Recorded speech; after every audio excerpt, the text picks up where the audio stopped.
अन्नपूर्णा देवी ने कोडरमा में निर्माणाधीन 4 लेन सड़क का किया निरीक्षण। निर्माण कार्य में देरी पर एजेंसी को लगाई फटकार, अगस्त तक काम पूरा करने का निर्देश।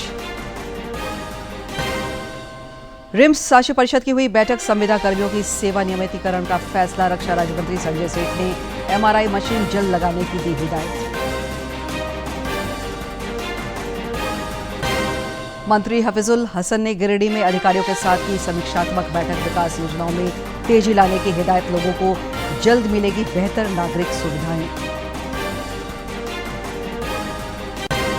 और धनबाद में भाजपा द्वारा अभिनंदन सह विजय संकल्प सभा का आयोजन।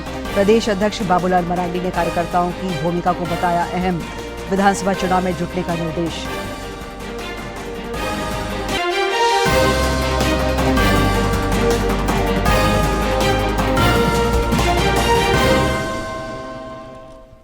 नमस्कार, खबरें झारखंड में आपका स्वागत है। मैं हूं दिव्या और अब समाचार विस्तार से। रूस दौरे के दूसरे दिन आज प्रधानमंत्री नरेंद्र मोदी और रूसी राष्ट्रपति पुतिन के बीच द्विपक्षीय वार्ता हुई। इस दौरान दोनों नेताओं ने आपसी संबंधों की प्रगाढ़ता पर जोर दिया। प्रधानमंत्री ने द्विपक्षीय वार्ता के क्रम में सभी तरह के आतंकवादी कृत्यों की कड़े शब्दों में भर्त्सना की। उन्होंने कहा कि आने वाले समय में भारत रूस मित्रता शिखर पर होगी। श्री मोदी ने सस्ते तेल के लिए रूस का आभार जताया।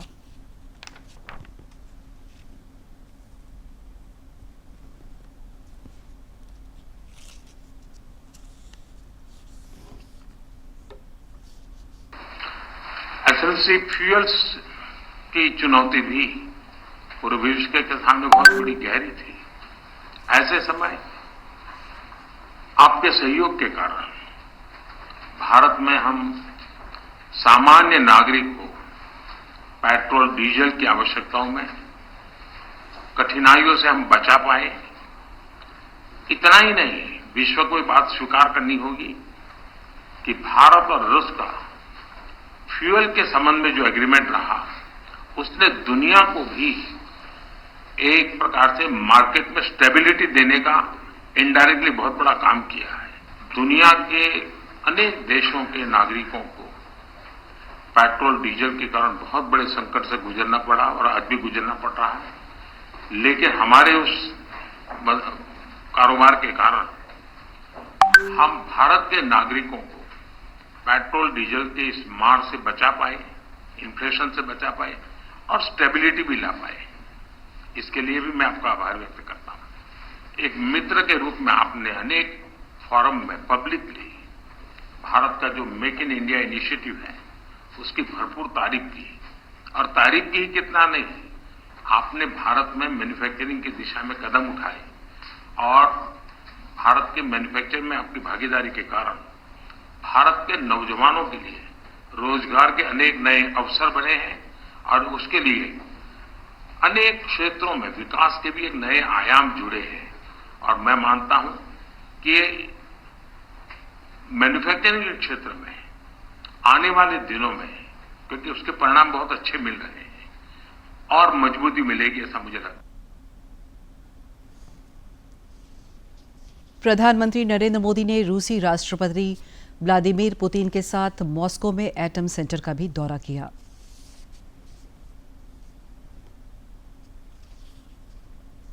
राष्ट्रपति व्लादिमीर पुतिन के साथ प्रधानमंत्री नरेंद्र मोदी वहां पर पहुंचे हैं और इस एटम केंद्र की जो विशेषताएं हैं उसके बारे में प्रधानमंत्री नरेंद्र मोदी जानकारी ले रहे हैं।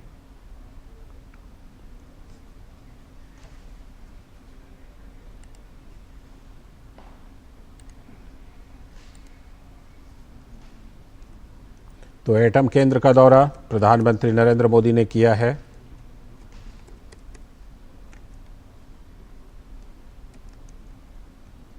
मॉस्को में, और ये तस्वीरें आप उसी की देख रहे हैं।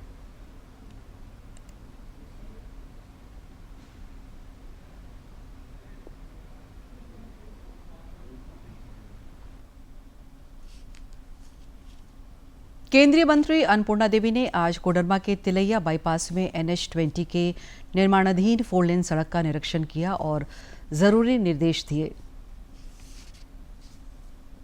कोडरमा की तिलैया बाईपास में NH-20 बरही से कोडरमा के JJ कॉलेज तक 27.5 किलोमीटर 4 लेन का निर्माण किया जाना है। यह निर्माण कार्य वर्ष 2022 में ही पूरा कर लिया जाना था, लेकिन आज भी निर्माण कार्य जारी है। केंद्रीय मंत्री अन्नपूर्णा देवी ने आज 4 लेन सड़क निर्माण कार्यों का जायजा लिया और विलंब के साथ साथ लापरवाही के लिए अधिकारियों को कड़ी फटकार लगाई। उन्होंने कहा कि इससे आम लोगों को समस्याओं का सामना करना पड़ रहा है, जो किसी भी सूरत में बर्दाश्त नहीं किया जाएगा। जल्दी सॉर्ट आउट करने का के लिए उसको निर्देशित भी किया गया है। तो आश्वस्त किया है कि इस सड़क को अगस्त तक पूरा कर देंगे। जो भी जहाँ पर जो परेशानियाँ हैं, जो सब मतलब समस्याएं बहुत है, लेकिन समाधान के लिए मुख्य रूप से उसको निर्देशित किया गया है। केंद्रीय मंत्री ने कहा कि NH के निर्माण में जो भी खामियां पाई गई हैं, उसे जल्द से जल्द ठीक करने का निर्देश दिया गया है। साथ ही NH और निर्माण कंपनी के अधिकारियों को अगस्त तक काम पूरा करने का अल्टीमेटम दिया गया है। तो एक जो डिजाइन बनना चाहिए था यहाँ पे नहीं हो पाया, तो इसके लिए भी कहा गया है और ये इसका भी प्लानिंग वो लोग कर रहे हैं कि कैसे इसको सेव किया जाए, जो भी एक टेक्निकल वे में हो सके उसको बेहतर करने का, ताकि कोई एक्सीडेंट ना हो, लोगों को असुविधा ना हो। निरीक्षण के क्रम में जिला प्रशासन और NH के अधिकारी भी मौजूद थे। कोडरमा से गजेंद्र की रिपोर्ट। राज्य के कई मंत्रियों ने आज पदभार ग्रहण कर लिया। स्वास्थ्य मंत्री बन्ना गुप्ता ने भी विभाग का कामकाज आज संभाल लिया। इस मौके पर उन्होंने बेहतर कार्य संस्कृति के साथ विभाग में कामकाज पर जोर दिया। कैसे व्यवस्थित करके आगे बढ़ाया जाए, कैसे हमारे जो है अंतिम पायदान पे स्वास्थ्य केंद्र जो है वो पैसे के अभाव में किसी चीज़ की कमी ना हो, उसके लिए अलग से हम लोगों ने 1 अरब रुपया से भी ज़्यादा का प्रबंध किया है और उसको एक अलग व्यवस्था के तहत हम लोग उसको सारे हमारे स्वास्थ्य केंद्रों में जो कमी खामियां हैं उसको दूर करने के लिए लगा रहे हैं। राज्य के श्रम एवं नियोजन मंत्री सत्यानंद भोक्ता ने भी आज पदभार ग्रहण कर लिया। इस मौके पर पत्रकारों से बातचीत में उन्होंने कहा कि जन आकांक्षाओं के अनुरूप आने वाले समय में वे तेज गति से काम किया जाएगा। काम करने के लिए इच्छा शक्ति होनी चाहिए और क्षमता होना चाहिए, जज्बा होना चाहिए। अभी भी बहुत काम हो सकता है, रोज तो काम होता नहीं, एक बार के काम 1 साल तक चलता है। हमारे जो श्रम विभाग हो, चाहे उद्योग विभाग हो, जो सरकार का मापदंड है, जो संसाधन है, उसमें हम लोग काम करने में कोई कहीं कोई कसर नहीं छोड़ेंगे और हम लोग जितना बन पाएगा उतना काम करेंगे। झामुमो कोटे से मंत्री बनाए गए वैद्यनाथ राम ने भी आज उत्पाद विभाग का जिम्मा संभाल लिया। इस दौरान पत्रकारों से बातचीत में उन्होंने अपनी प्राथमिकताओं का जिक्र किया।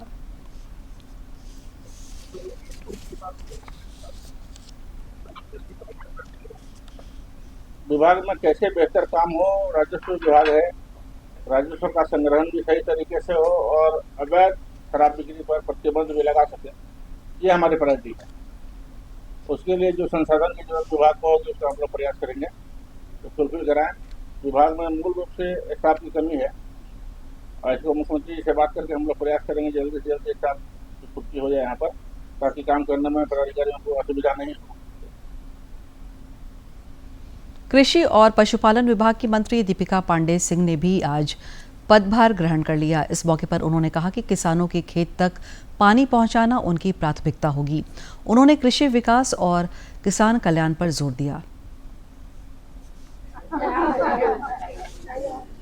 महिलाओं को आज आप लोगों के सबके बेस्ट विशेस से प्रभार लिए हैं और हमको पूरा भरोसा है कि फोकस्ड हम लोग विभाग में काम करेंगे, टाइमलाइन पे काम करेंगे और प्रयास ये रहेगा जो आज किसान अपने राज्य में, चाहे वो सुखाड़ से परेशान हो, चाहे फिर उपज उसका फसल किसी तरह से नुकसान हुआ है, उन सब चीज़ों का ध्यान रखेंगे तो उन्हें मुआवजा तो मिले ही, साथ ऐसी टेक्नोलॉजी और नई तकनीकों का भी इस्तेमाल अपने राज्य में हो ताकि वो बेहतर और उन्नत खेती कर सकें।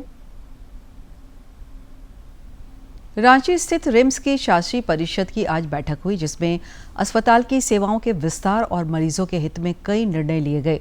संविदा कर्मियों की सेवा नियमितीकरण पर भी अहम फैसला हुआ। स्वास्थ्य मंत्री बन्ना गुप्ता की अध्यक्षता में आयोजित बैठक में रक्षा राज्य मंत्री संजय सेठ, स्थानीय विधायक और अन्य लोग मौजूद थे।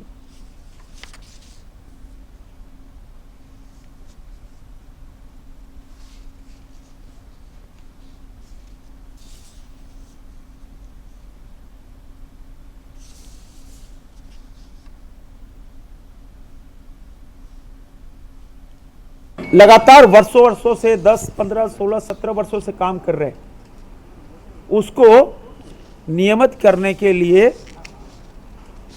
एक रोस्टर बनाकर रोस्टर फॉलो करना है। अगर रोस्टर फॉलो नहीं करेंगे तो क्रश हो जाएगा। जाके रोस्टर फॉलो करके वो अगले महीने उसको नियमितीकरण कर दें।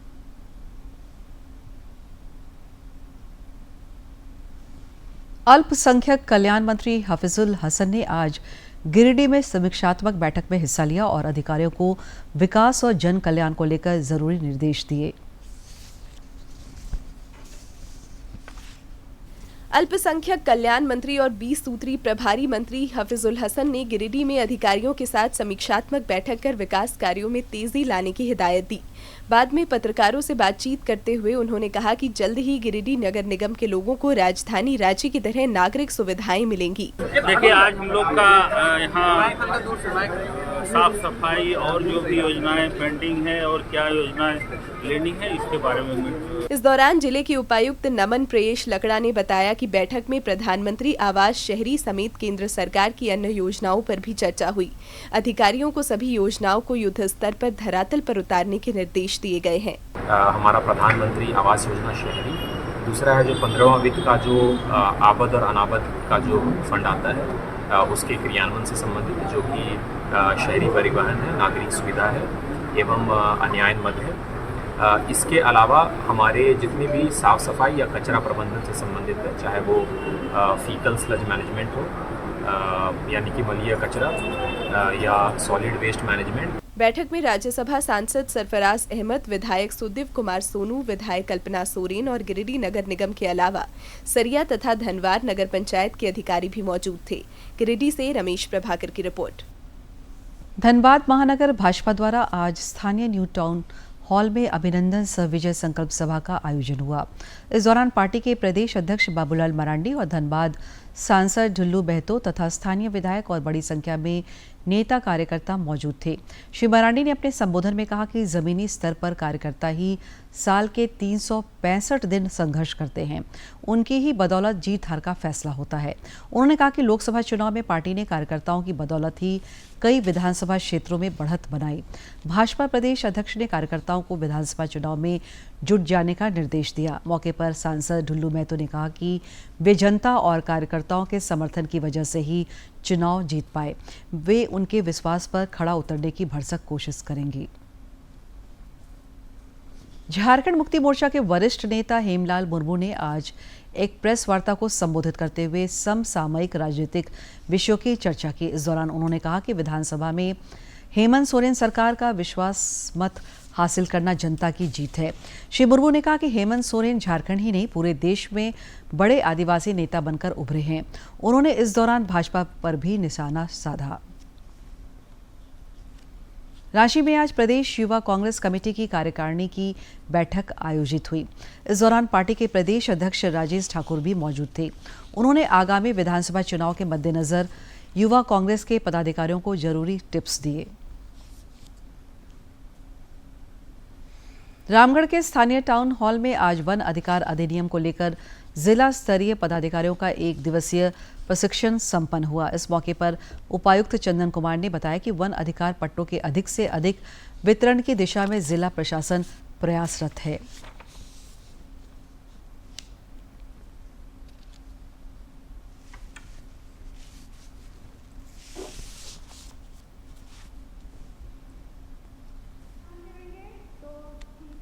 के जितने सदस्य हैं, अंचल अधिकारी, सभी लोगों के साथ बैठक कर रहे हैं और एक वर्कशॉप कर रहे हैं। इसमें उनके जितने कन्फ्यूजन है, डाउट्स हैं, उनको क्लियर कर रहे हैं। कैसे वनाधिकार पट्टा प्राप्त किया जाता है, क्यों रिजेक्ट होता है, कैसे हम लोग कम्युनिटी पट्टा जो है वो और अधिक से अधिक दिलवा सकें। पलामू जिले के MRMCH अस्पताल के मातृ शिशु वार्ड में आज बेटी उत्सव का आयोजन हुआ। महिला केंद्रित विषयों पर देशव्यापी 100 दिनों के विशेष जागरूकता अभियान के क्रम में यह आयोजन हुआ। इस दौरान इस अस्पताल में पिछले एक सप्ताह में जन्मे 35 नवजात बच्चों की माताओं को बेबी केयर सामग्रियों और फल का वितरण किया गया। मौके पर वीडियो के माध्यम से नवजातों के पालन पोषण के संबंध में माताओं को जागरूक किया गया।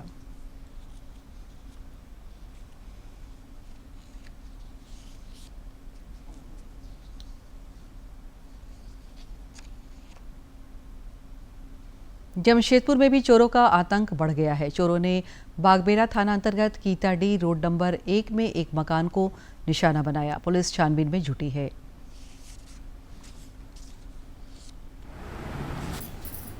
किचन चल दिए भाई, कुछ आराम से किया, जो भी किया है खुला होता है। हाँ, इसका भी ताला तोड़ दिया है।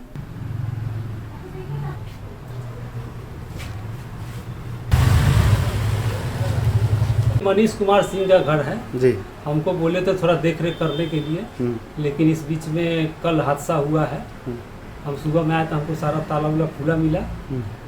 फिर हम लोग गए बागबेड़ा थाना को बताए, लोग आए हुए अपना चेक कर रहे हैं। टीवी ले गया है, 2 लैपटॉप था वो गायब है, और अंदरूनी क्या गायब है वो हम नहीं बता पाएंगे। राजधानी रांची के दुर्वा अंतर्गत एक निवर्तमान पार्षद पर हमले के विरोध में आज HEC क्षेत्र के शालीमार बाजार के व्यवसायियों ने बंद रखा।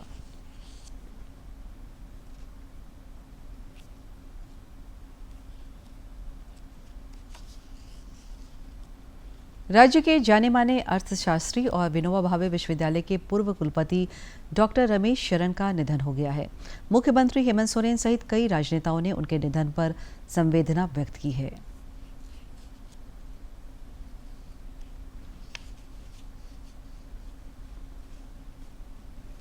और अब देखते हैं फटाफट अंदाज में जिलों की खबरें।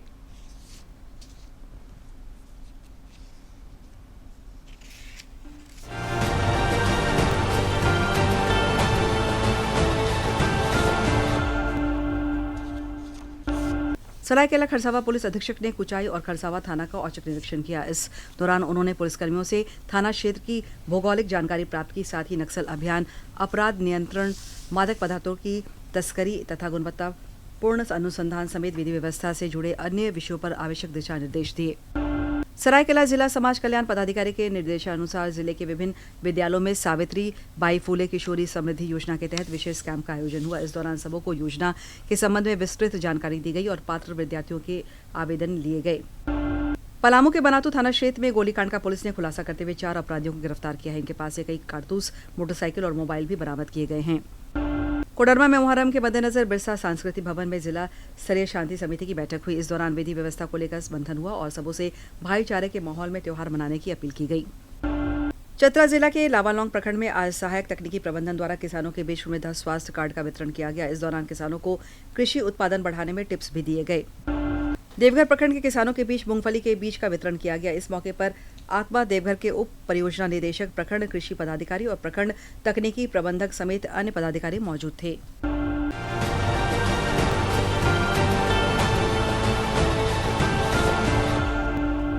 चारधाम यात्रा को लेकर तीर्थ यात्रियों के लिए एडवाइजरी जारी की गई है। इसमें यात्रियों के लिए यात्रा के पूर्व और यात्रा के दौरान बरती जाने वाली सावधानियों के बारे में विस्तार से बताया गया है। यात्रियों से आग्रह किया गया है कि वे परामर्शों पर अमल करें ताकि स्वास्थ्य से संबंधित परेशानियों से बचा जा सके। राज्य में पिछले 24 घंटे के दौरान मानसून कमजोर रहा। कुछ इलाकों में बहुत ही हल्के दर्जे की बारिश हुई। मौसम विज्ञान केंद्र रांची के वैज्ञानिकों ने आज और कल कुछ इलाकों में आंधी और वज्रपात की आशंका जताई है। वहीं 12 और 13 जुलाई को कुछ जगहों पर भारी बारिश हो सकती है।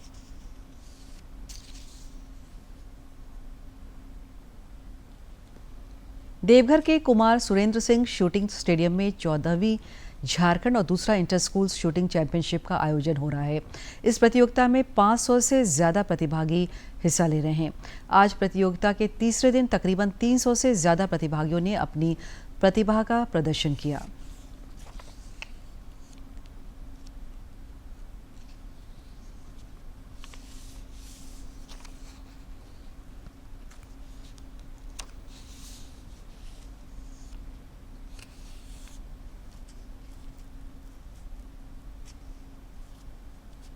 इवेंट जो है 700 है, जैसे इसमें स्कूल इवेंट भी इंक्लूड है। जो बच्चा स्टेट खेल रहा है अब वो स्कूल इवेंट भी खोल रहे हैं। हम लोग में तो बहुत ज़्यादा उत्सुकता है क्योंकि ये दूसरी बार हो रही है। फर्स्ट बार 2021 में हुई थी और झारखंड स्टेट राइफल एसोसिएशन द्वारा फिर देवघर जिला राइफल शूटिंग संघ को ये दिया गया करने के लिए, और यहाँ जितने भी बच्चे आए हुए हैं सब बहुत उत्सुक हैं। आज के दिन की ऐतिहासिक और महत्वपूर्ण घटनाओं पर डालते हैं एक नजर। 9 जुलाई वर्ष 1816 में अर्जेंटीना स्वतंत्र देश बना। अर्जेंटीना दक्षिण अमेरिका में स्थित एक देश है। यह क्षेत्रफल और जनसंख्या की दृष्टि से दक्षिणी अमेरिका का ब्राजील के बाद दूसरा सबसे बड़ा देश है। अर्जेंटीना का नाम अर्जेंटम से पड़ा, जिसका अर्थ होता है चांदी। स्वतंत्र होने से पूर्व यह देश स्पेन के अधीन था। वर्ष 1810 में देश की जनता ने स्पेन की सत्ता के विरुद्ध आंदोलन आरंभ किया और 1816 में यह स्वतंत्र हुआ। स्पेनिश साम्राज्य द्वारा अर्जेंटीना पर कब्जा करने के पीछे का महत्वपूर्ण कारण पेरू और बोलीविया में खोजी गई सोने और चांदी की खदानें थी। इन खदानों पर काबिज होने के लिए स्पेनिश साम्राज्य ने 1776 में अर्जेंटीना को अपने अधिकार क्षेत्र में ले लिया था। 9 जुलाई वर्ष 1875 को भारत में BSE यानी मुंबई स्टॉक एक्सचेंज की स्थापना हुई थी। यह भारत और एशिया का सबसे पुराना स्टॉक एक्सचेंज है। मुंबई स्टॉक एक्सचेंज भारतीय शेयर बाजार के 2 प्रमुख स्टॉक एक्सचेंजों में से एक है। दूसरा एक्सचेंज NSE है। भारत को अंतर्राष्ट्रीय वित्तीय बाजार में स्थान दिलाने में BSE की अहम भूमिका रही है।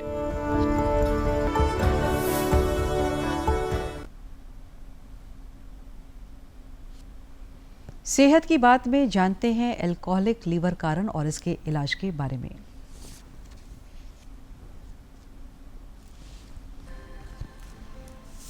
शराब का सेवन करने से शरीर पर कई दुष्प्रभाव होते हैं और इसका सबसे अधिक प्रभाव होता है जिगर पर।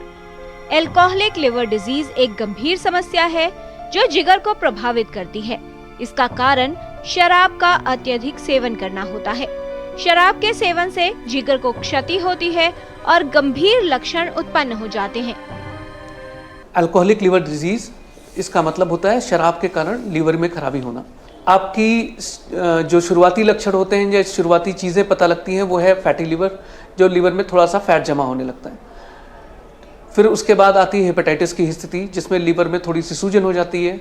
उसके बाद फाइनली आती है सिरोसिस की स्थिति, जिसको बोलते हैं कि लीवर सिकुड़ गया है। और इसके बाद इस स्थिति तक, जब तक आप सिरोसिस तक आते हैं, तब तक आप अगर बहुत ज़्यादा जागरूक नहीं हैं तो आपको लीवर की बीमारी के बारे में पता नहीं लग पाएगा। लीवर पूरी तरह ख़राब हो गया है, तब आपको पीलिया होने लगता है, खून की उल्टियाँ होने लगती हैं, बेहोशी आने लगती है, पेट में पानी आने लगता है।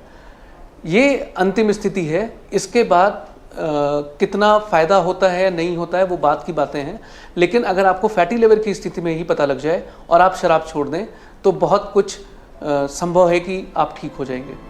बीमारी के प्रभाव से धीरे धीरे जिगर नष्ट होने लगता है और लिवर सिरोसिस का खतरा बढ़ जाता है। अल्कोहलिक लिवर डिजीज से बचाव पूरी तरह संभव है।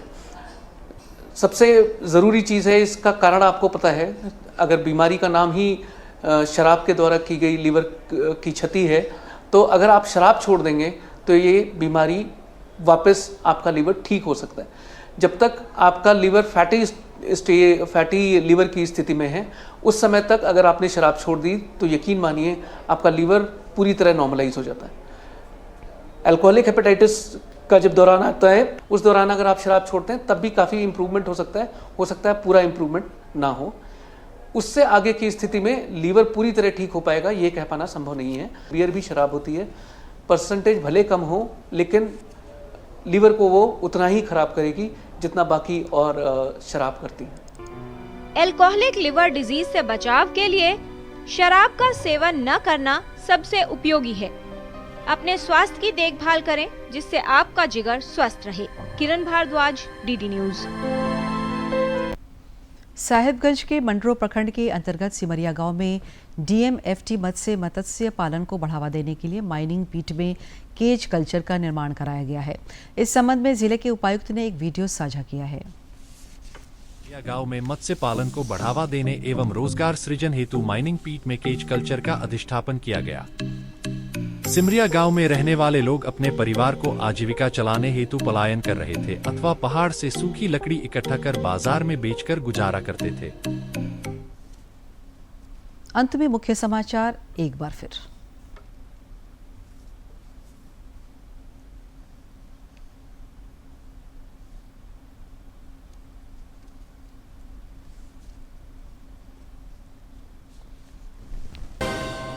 केंद्रीय मंत्री अन्नपूर्णा देवी ने कोडरमा में निर्माणाधीन 4 लेन सड़क का किया निरीक्षण। निर्माण कार्य में देरी पर एजेंसी को लगाई फटकार, अगस्त तक काम पूरा करने का निर्देश। रिम्स शासी परिषद की हुई बैठक, संविदा कर्मियों की सेवा नियमितीकरण का फैसला। रक्षा राज्य मंत्री संजय सेठ ने MRI मशीन जल्द लगाने की दी हिदायत।